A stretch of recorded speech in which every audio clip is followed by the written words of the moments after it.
Well, it's the day after Halloween. I'm sure you all got your treats and performed a few tricks, you nasty. We need to get into American Horror Story episode 8 of Apocalypse, Sojourn. Y'all, this was not my favorite episode of the season at all, and it was low-key all the way dry. Still gonna do my recap, and I promise to be as nice as possible. Because after finding out that the show ran for 38 minutes and 11 seconds last night, I'm a little pissed. I sat through probably more commercials with more plot points than that episode that we were just given. Did we need all of that? Did we really need all of it? And I'm just going to start it off here. Michael shows up out of nowhere because, we've been missing Michael apparently. And he sees two warlocks with horrible names and a holiday ham sitting there roasted. Miss Mead hits him the most because that was low-key mama. Cordelia shows up in her best black doily attire, offering a hand full of kindness and low-key venom. Michael didn't take the bait though, because he is the son of Satan. And he told her, I'm gonna watch you and your bitches burn. All of you. I'm gonna enjoy this. Moo-ha-ha-ha-ha, or whatever. Michael then proceeds to find himself in the woods. Draws a circle screaming, Father, can you hear me? Papa, can you hear me? But he's drawing circles and stars, and he's in the woods, and he's going off, and he's like, Dad, where are you at? You put me on this earth, and you haven't told me what I'm supposed to do. What am I supposed to do? Tell me what to do, and I'll leave here knowing what I can do. 4 days later, this fool's still sitting there looking crazy. Michael starts having visions in the woods and shit and sees these crazy children offering him Fanta grape soda. Twink Angel pops up out of nowhere, child. It was just crazy. And then Miss Mead's on a bed, and then, then we see a black goat. Michael splits it open. What should I do? Snakes come out, and he's just pissed, lost, and been in the woods for 4 days, hasn't bathed, and I'm sure it's a mess. Michael then proceeds to walk from the woods, and now he's in the city. So I'm assuming that was a good 20-mile walk or whatever. I don't know, maybe that was a park in the middle of the city somewhere. I just thought that was crazy. Out of nowhere finds the Church of Satan. And Sandra Bernhard is the pastor, if that's what you could even call her. Girl, Sandra Bernhard, I love you, mama, but your stick did not work at all in this episode. Like, she's too funny for this. And maybe on another season of something, I don't know, but it just was weird. And when it started going down the line of what have you done that's so sinful to bring back Satan, it was just, girl, what? My God. The lady who sits on the side of the freeway selling oranges decides to speak to Michael. And she's giving him, kindness of all things in a place like that. She then takes him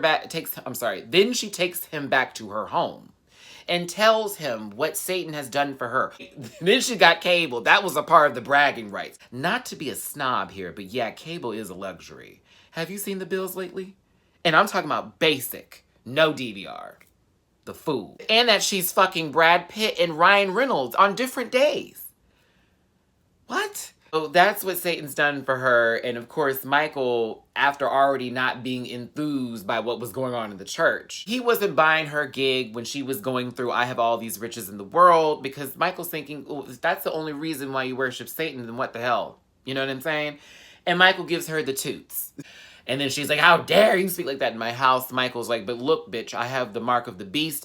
Oh my goodness, I can't believe it. Woo! And it's just a changing factor. Now we go from her house to church. And she shows up with the son of Satan, and she's now hot pussy. Y'all saw that too. She came in there like, bitch, I should be running this shit. Sandra Bernhard decides to pull up the 2 sacrifices and kill them because one's a social worker and the other guy is a Doctors Without Borders. Because that's super evil to kill those 2 people who were so nice. Michael shows himself and everybody loses their shit. They then offer him food and they're like, oh, tell me how it tastes. Tell me how it tastes. That whole scene of him getting angry at her and I don't know what to do and blah, blah, blah, blah, blah, his frustration. God, just long. Next thing I know, we're in a Miata driving along the coast. And mind you, remember, this lady said she was full of riches. Beyond her imagine, just riches. She got a Miata and not a new one, bitch. Okay, listen, if that's your rich, All right, but baby, if I'm gonna go that level, I need to be in some Aston Martin, some kind of nasty mother. Then drops him off at some science research facility and yells, "Hail Satan," and drives off. And then we meet the cast of Dumb and Dumber, but on opposite day because they're super intelligent. But these bold cuts, the bold cuts that you can see behind me now,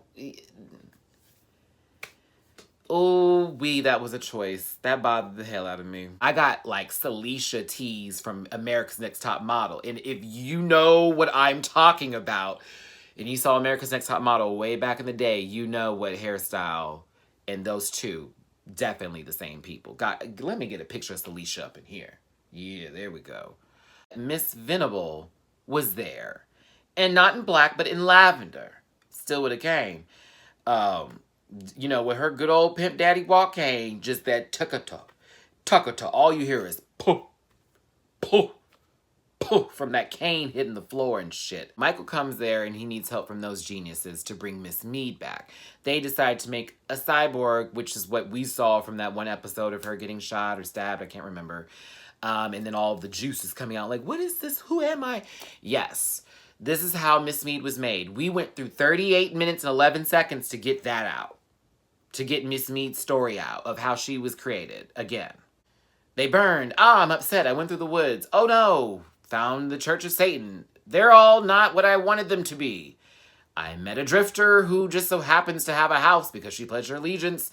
Now all of a sudden she knows these people who have a lot of money. And they made Miss Mead again.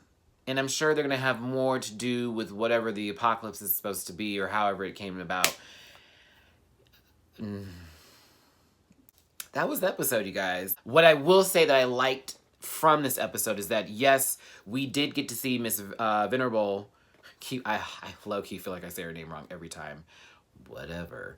And Miss Mead and their whole connection, because if Miss Mead was made there and Miss Venerable works there, obviously them at the outpost makes sense now because they already knew each other before all that happened. Okay? Got it. That I was okay with. But that I felt we could have had much earlier in the episode, and then we could have had whatever is going to be in this episode 9 be placed into episode 8, or at least cut in half, giving us a little bit more. I could be just really picky about this. Okay, so don't, Matthew, you're being so critical. Y'all, I'm trying not to be, but this was a disappointment. After all of those episodes, after the first 3 being so lackluster, but keeping us involved and engaged because we wanted to see where this was going, then giving us what we wanted for a good long run, honey, good long run. Warlocks and witches and murder house and all of that, wrapped up in the apocalypse with Michael Langdon. Okay, we're here, we're there. We're here for this. Then you give us this backstory that just seemed to drag. Stuff that didn't add up, make sense, you know, a comedic pastor in the Church of Satan, all that. Trip to the Silicon Valley and bowl cuts and androids. No. Not for me. Not for me, y'all. Tell me what you thought of this week's episode. Were you a fan of it? Did you feel like it dragged a little bit? What do you hope is going to happen in the next episode? I'm starting to feel like the theory for a part 2 to Apocalypse is going to exist. And if it isn't, and they decide to wrap up the season very quickly and very... if they do a short little cut run to the end, oh my God, that is going to be crap after doing all that good stuff. I'm hoping they don't do that. I have faith in Ryan Murphy and the team. I just am not a fan of this episode. So thanks for tuning in, everybody. Don't forget to go to the GoFundMe page. That link is in the description. Help me get to Los Angeles here. We're trying to get a career happening here. Yeah. Plus, I got to work with Jamar E4, and he's already out there, and we need to make this happen. Also, thanks for tuning in, you guys. Share, like, subscribe. All the social media pages are down below. Catch me on Instagram Live often, or on Twitter, very randomly saying something about somebody's TV show. All my hugs and kisses, my best love and wishes to you. This is your boy, Matty Rants. I'll see you next week for more American Horror Story Apocalypse.